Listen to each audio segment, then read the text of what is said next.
Laging katuwang, ano man ang mangyari. Mga kapatid na laging makakasama, san man sulok ng bayan, basta sa kapwa. May Rich Falcon TV, laging maaasahan. Laging nandito, lagi nyong makakasama. Problema ay isang tabi, tayo'y magkakaisa. Pagtulong sa kapwa, ang kanyang mga video sa inyo, siya ang inyong kapatid. Sabay-sabay, mga kapatid na palaging nandyan, hindi mawawala anumang problemang dumaan. Rich Falcon TV, Rich Falcon TV, sa kanyang mga video ay tumutok ka lang. Siya ay maaasahan sa kanyang mga farming, mga charity, sa nangangailangan, kanyang tutulungan hanggat kanyang makakaya. Sama-sama tayo at pagkakaisa, mga kapatid, siya ay laging nandito. Rich Falcon, sabay-sabay, mga kapatid na palagi. Hello! Kumusta ka na? Namiss mo ako? Okay lang yan. Namiss ako na Gracelyn, no? Namiss mo ako? Okay lang po yan. Ganun talaga mga busy-busy. Wala kaming tubig. Bakit? Oo, wala kaming tubig po. Hello po. Hello. How are you? I'm okay, thank you. Medyo na-busy kami ay. Punta kami ng mga bundok-bundok. Embo? Kumusta na ikaw? Ang lakas ng hangin kaya hindi ako makapaglinis. Okay lang yan. Tag-ulan, tag-init naman. Ano yung luluto mo? Anong lugulog? Yung pagka buong saging, irain tapos bibilog-bilogin, lagyan ng pinapakulong gata. Akala ko gabi lang ginagawang ganyan. Hindi po, pwede rin po sa matamisin. Masarap yan. Merienda na.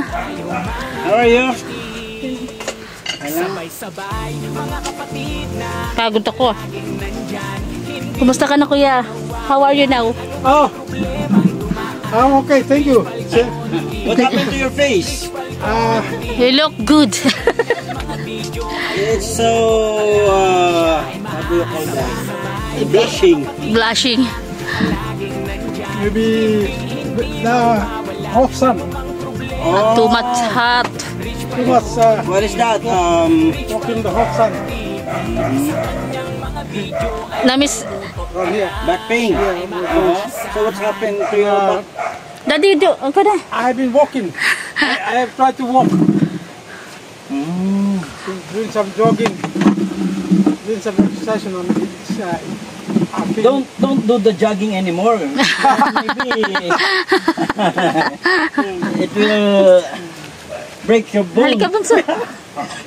Halika. So this morning I Excuse walked me. here. Asa sleeper mo? Well, we walk all the way on the new road. How long? How far? We walked about 5 kilometers. 5 kilometers. Oh my God. 5 kilometers. And then I maybe get so tired. we came back. That's too far. Oh, there's a beautiful lady there. Who's that? Lastly, Friend of yours or yes, neighbor, relative? Our relative. A relative? My wife went to Manila and took her from her Oh, she took that. from her Sister. Brother. from her stepmother. That's the problem. So, That's her sister's daughter.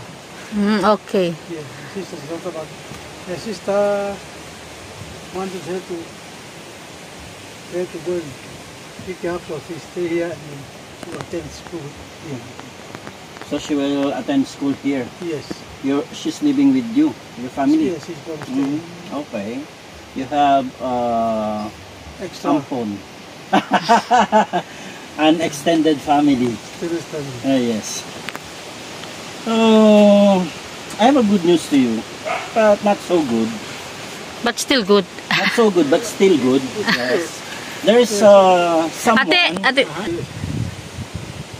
Take care of the rain. to prepare for rain, rainy. That's why we You get woods in the forest.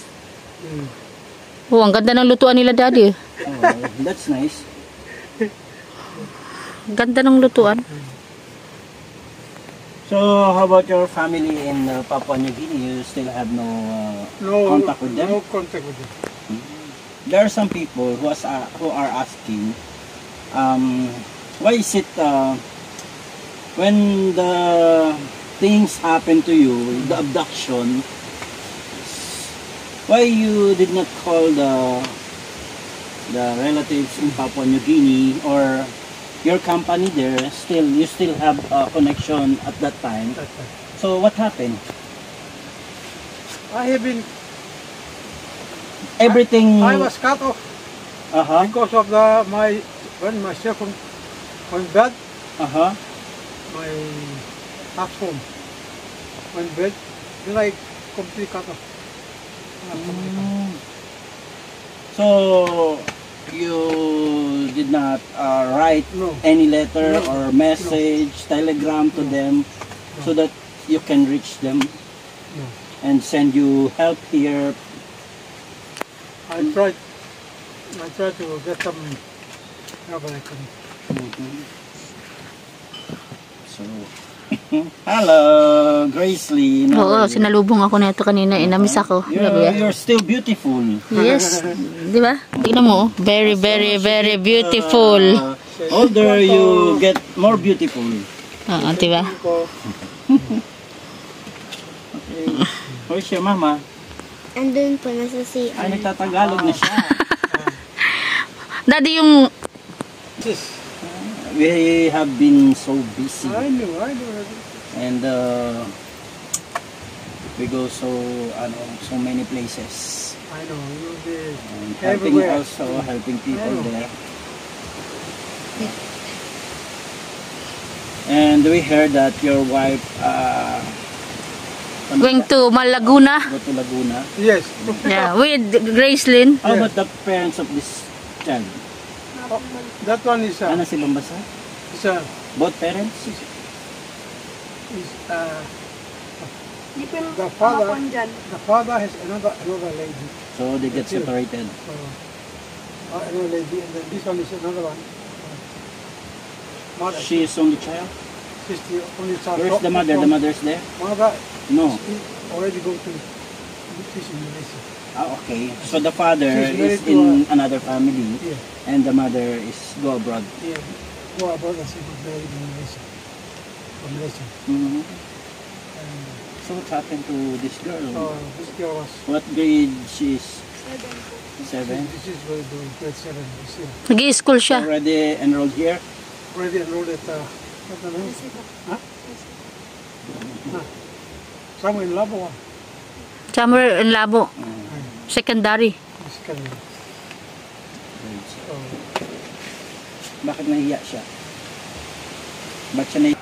Ayan, Kuya Embo, you're still planning to go back to Papua New Guinea? Of course.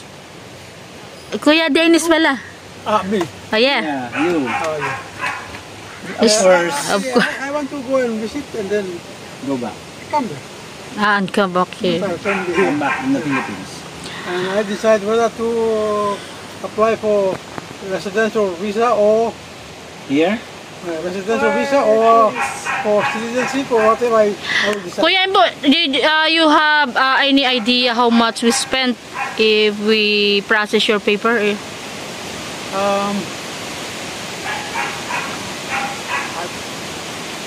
I spent Until how much? for Just Until you're going home.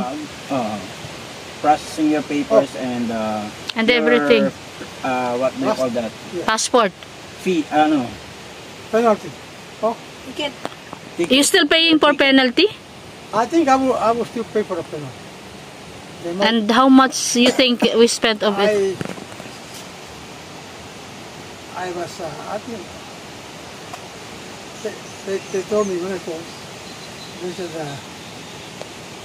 last time, that was about 2000. Do you have an idea how much is it, or maybe it's 10,000 or 20,000 pesos?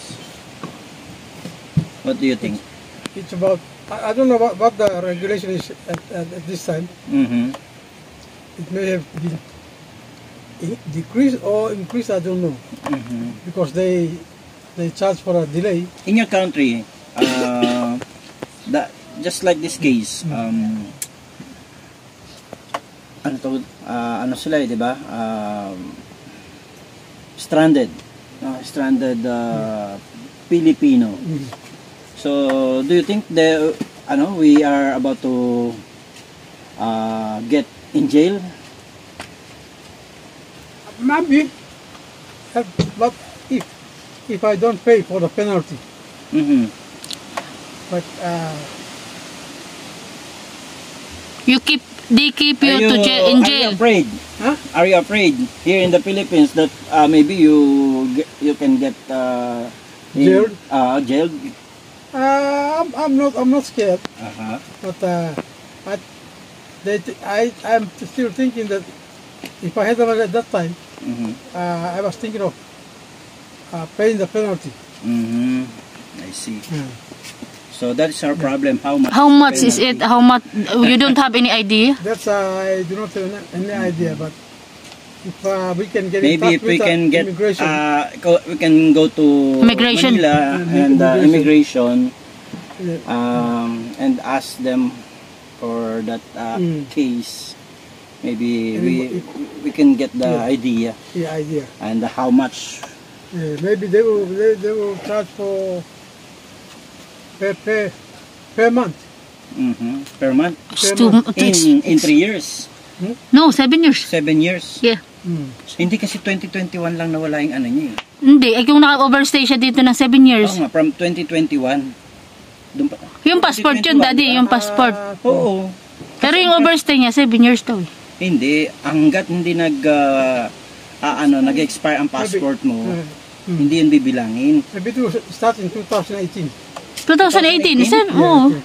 Kasi kung kailan lang yung yung visa niya. Because I was, 1920. my passport expired in 2021. Oo, passport 5 yun. years. Oh. Ayun na nga. Hindi, yun iba ang visa sa passport. Passport kasi kahit yun, hindi expired yun, overstay pa rin siya. Noong 2018. 5 years. Oh, 5 years. Penalty. Oh, So, kung mag-ano sila ng ano. Maybe we can ask for help for Senator Rafi Tulfo. Yeah, I know. That he would help us in this problem. We go to Senator Rafi Tulfo when we get to Manila. Si Sherry B. Hi, shout out Sherry B. Madam, Sherry. please help us finish the case of our brother here. Hindi. At ako tuloy bigla nahiya. Kasi kanina pa kami sa initan. Grabe talaga. Kaya na po at hindi ko talaga malinis ang aming paligid. Ang lakas po ng hangin. Okay lang yan kahit Okay lang yan. Kaya naman baga po baka kami makita ng viewers natin ang Hindi. problem. Talagang kahit saan kami punta talaga yung naglaglagan na Marami ngayon. tayong puno, marami tayong mga halaman, so Halika na dito, Bunso. Come here. Halika na, tulpo. Halika na. Halika na, come here. Why? She's crying. Come. Why you're crying? Yes, you come. don't cry, baby. Yan naman, umuiyak. Siya kasi Wala silang gamit. Kasi kasi Tito Rich eh. Ika tatlong notebook sa isang pad paper lang. Oo. Ayan, naiyak po si Grace din kasi wala pa daw po siyang gamit. Oo. Ngayon po, magiging happy na siya. So, maging happy ka na. Oo. Nga. Maging happy ka Naiyak na siya ngayon tuloy. kasi kukunin ako sa labas. Oh, yung pala eh. Akala kasi. Sa labas. May surprise na naman po sila sa amin. Oo nga. Bigla tuloy siya naiyak. Yakap pa naman niya sa hanggang magdating ko. Miss ka daw po nito eh. Kaya nga, uwi ka na sa amin. Sama ka? Sama ka daw. Ha? Sama ka na lang. Bigla naiyak tuloy siya eh. Ang dami pala eh. Ay, Ayun pala, oo. ito po ay galing sa ating napakabait na kapatid. Cubs Lena Barbose. Meron po kayong Very much po. 5 kilos of rice. May pambaon sila sa school. Ayun, yan. Para hindi na ako mag-iisip po Ayan, yan. merong juice. Kasi araw-araw kasi isipin ko yung baon Ano nila. yan yung nalaglag sa... Kasi ngayon, hindi na tayo problema sa baon nyo. Bawal yung kainin pag hindi pa meron wala dito, pa. Meron pa nga yan tayo sa loob ng trunk. Oh, wow. Daddy, sa trunk pa ng motor na. Lagay ko dito kasi nalalaglag. Oo nga, nalalaglag. Meron pang pambaon dito. Tamang Ayan. bukas. Holiday na po sila sa school eh. Ay, ang dami ah. Holiday na po sila bukas eh. Maraming salamat po sa blessing na. Wow. Special o ayan. Ayan, ito pang ulam. Ay, may pang-ulam. Tosino ba to? Tsaka hotdog. Tosino and hotdog. Yan, from Lena Barbose. Thank you po. Thank you so much, Cubs, dito sa mga pang-ayuda natin. Salamat sa iyong pagmamahal na in-extend para po dito sa pamilya ni Kuya Dennis. Ayan, thank you. And also, mula siyempre sa Love and Care. Wow, ang cute. Ayan. Wow, may bag na si Gracelyn. Ay, wow. Happy na siya. Smile niya. And Kuya Embo. Ayan. May bag ka na, di ba? Oh, may bag na po Tignan mo daw kung ano laman daw niya. Tingnan mo daw, tingnan mo daw, tingnan mo. Oh, tingnan mo kung kompleto yung loob. Yan. Bukas pasok ka na, di ba? Oh, sabi ko, Oo, tapos pupuntahan kita sa ano. Ayan, very Very good. good. na. Pupunta tayo daw sa school. Tingnan mo daw. Ay, wow. Ay, wow. Ano daw Labas yan? mo, dahil pakita mo para Grade 1 ba siya? Totoo, talagang. May meron additional pong. Grade 1 na po siya. Oo. Oh, may additional siya. May medyas pa. Very good ah. Ay, tingnan mo pala. Ilabas mo anak, tingnan mo para makita. Dali kung ano yan. Oh, wow. May ano. Big time yung ano, yung color mo. Ano, triplo pa yan ah. Tingnan mo. Ano, pangtasa. Oh, tingnan mo. Pantasa po ito. Ito, Crayola. Crayon. Oh, ganda ng crayon mo ah. Oh, ano po yan? Rollers. Ano po yung isa? Get mo sa inside pa. Ano po? Pencil. Meron pa sa kabila. Yan. Dito naman Sa loob. Ang ganda ng bag mo ah. Unicorn. Sasabi mga ano mo, ang ganda ng bag mo ah. Oh, get mo na lahat yan. Kunin mo lahat, kunin mo. Bilangin mo lahat. Ilan yan? Dali. Get mo lahat yun. Dali, get mo dali, get. Oh. Oh, dali, get mo nga, get mo lahat. Get, ayun, ito. Wow. Hanggang kailangan po Ayan ba? talaga. Ayan. Hinahanap namin yan eh. Ayun, ito. Ito. Hindi ka na kailangan ito. Grade 1 lang yan eh. Walang tablet ang grade 4? Wala. Ka, di ba? Grade 3 po. Grade 3. Pero, ay, oo. Kaya lang Ano ba? ba sa'yo? Rating notebook sa'yo? Oh, dali, oh, Hindi ko lang. Kapalit sila ng anak niya. ito ang Ni Joel. Tingnan mo nga, bebe. Tingnan mo nanda sa'yo kung ano yan. Dili, may pangalan pang Embo. Thank you very much po sa nag-sponsor po kay Grace din ng mga gamit. Ayan, meron din siyang ruler. Kay Imbo, kinumpleto na namin yung roller niya kasi baka kailangan nila ng protractor. At Yan pinapangarap yung ballpen. O, natupad na. Tingnan ka sa cam. may pangalan pa yan. Masipag kong anak. Habang ako naglalabas sa loob po, siya ay nag-ano ng ano, ng saging. Inutusan siya ng tatay niya. Kasi nagpupudpud ka Very good, very good. Yan. That's nice. Nice you help your parents. Lolo. Ganda ng bag mo. Ano masasabi mo sa bag mo? Wow, Ano masasabi mo sa bag mo? beautiful na lalo yan si Grace din pag naka-uniform na. Ano, may uniform ka na? Oh, baga po. Ha? May uniform ka na? Ay, wow. Oo nga pala. Tapos may nagising na doon, no? May nakatingin pa. Hello, Pogi. Sleeper mo sa amin. Kadali ka kam. Sleeper mo. Put mo daw sleeper mo, baby. Dali, put mo daw, very hot eh. Ang ganda ng damit mo, ah. Nakatawa. Hindi po isa na mag-short talaga. Ayaw ng bata na yan. Ay, mag-short? Ayaw po kasi pag maisya, diretso-diretso na daw. Yeah. Dali, isa mo na. Ay, meron pang isa nito. Nasaan na? Wala.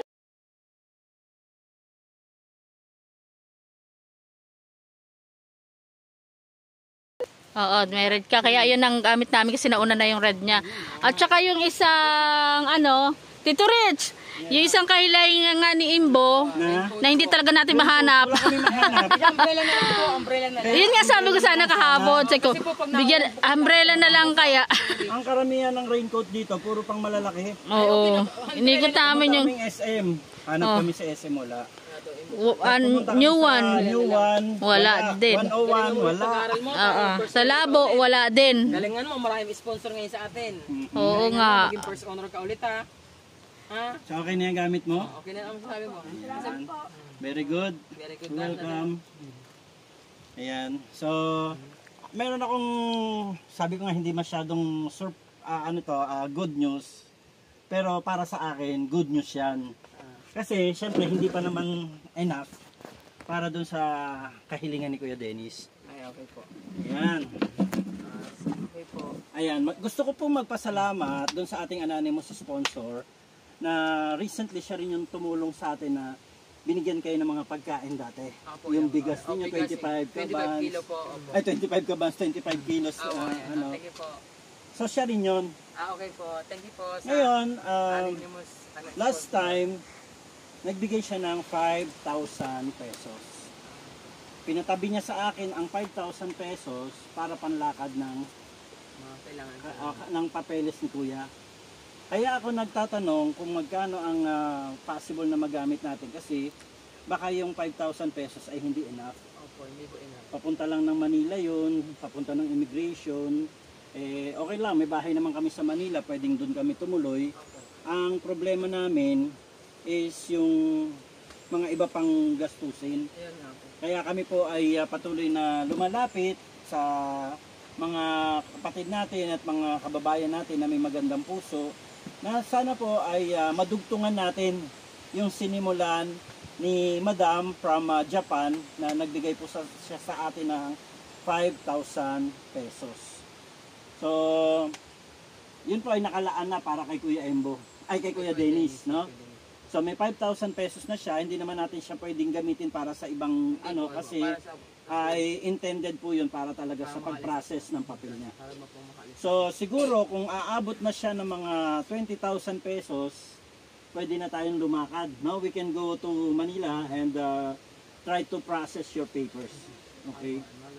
So ganun, siguro kung abutin na siya ng mga 20,000 pesos. So far, ang hawak po naming pera ay 5,000 pesos. And thank you so much po sa ating anonymous sponsor from Japan. And thank you so much po, Madam. And si Lord na po ang bahala pong magbalik sa inyo ng blessing na ine-extend po ninyo dito sa pamilya ni Kuya Dennis. Yeah, so Kuya Dennis, what can you say about that? Did you just understand what I am talking about? Yes. Okay.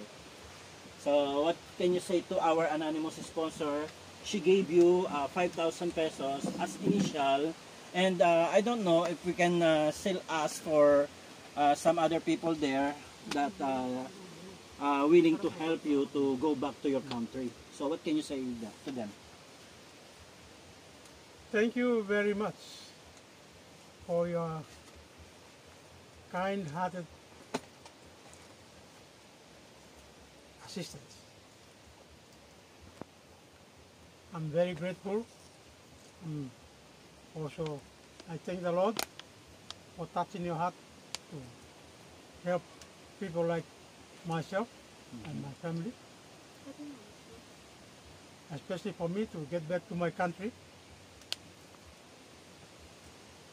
Whatever you have contributed, I take it with all my heart. It's a very, very big thing that many people find it very, very difficult to share what they have to the needy. Yes. But I'm very happy and I appreciate your kind donation towards my family and myself, and with all these school supplies and the groceries here. I am more than surprised to see this. I'm very, very thankful. for your contribution. And I just don't have. I'm just running out of words to express fully what is within me towards you people who are helping me. But our Lord knows your contribution, and I pray that the Lord will bless you in His own way. Yes. At His own time. So finally, I would like to say thank you so much. Thank you very, very much for your contributions. Ate Alma, ano masasabi niya Ate Alma? Ang Thank you, masasabi Kuya ko po Dennis. ay maraming salamat din po sa panabago pong blessing na dumating po sa araw na ito. Dahil nandito naman po sila Kuya Rich at si Ate Aljoyce. Ang hiling ko lang po, sana naman po ay madagdagan po yung kunting halagang nakahawak po ni Kuya Rich na 5K para po matulungan ng mai-process po ang papilis ng aking husband para makabalik na po siya sa kanyang bansa. Yun lang po ang aking hiling at maraming salamat po sa mga groceries, sa bigas po at sa mga school supply po ng aking mga anak. At bukas po ay pasukan na po eh. Starting na po bukas. Kaya hinabol natin. Kaya maraming salamat po. Hindi kami umabot kahapon. Ayan, so thank you so much po MJD, Mama Rita Sumblas, Sir Jeremiah TV Mix Vlog, Nora Balbastro, Kitty Rain, May 6 TV Official and Lilibet Lorendo sa mga gamit ng mga bata. Ayan, in-extend natin dito. Thank you so much po talaga. So ang ano natin dito ay si Grace Lynn at saka si Embo. Ayan, si Kuya Embo na napakatalino. Ayan, hopefully ay mag-top ulit siya this year. Ayan, and thank you so much to Cubs Lena Barbose for all this stuff. Ayan, thank you so much Cubs. Talaga namang napakabuti ng inyong mga puso. Alam nyo po, sa inyo lang talagang taas na talaga ang aking kamay. Saludo po ako sa inyo. Love and Care, the Jules 5, Tigangers, ayan, at and the rest of the team na sumusuporta sa atin, and also Team Kalingap, ayan, with Kuya Bal Santos, Matubang, Ate Edna Vlogs and Kalingap Rob. Alam nyo po, natutuwa po ako dahil kahit papano ay naaalala po natin sila. And isa po sa aking medyo, ako po parang sa feeling ko, nagmamadali ako para kay Kuya Dennis kasi si Kuya Dennis ay 71 years old. No, 71 years old na po siya. At saka syempre, ayan, may sumasakit na daw sa kanyang likuran. At gustong-gusto na niya makabalik ng Papua New Guinea para maayos niya ang lahat-lahat doon at makabalik siya dito at matulungan niya yung kanyang pamilya. So, doon po sa may mga mabubuting puso na mamanhik po kami na sana po ay madagdagan yung hawak naming 5,000 pesos para po ma-process ang papel ni Kuya Dennis sa immigration at makakuha siya ng bagong passport and then yung pong kanyang plane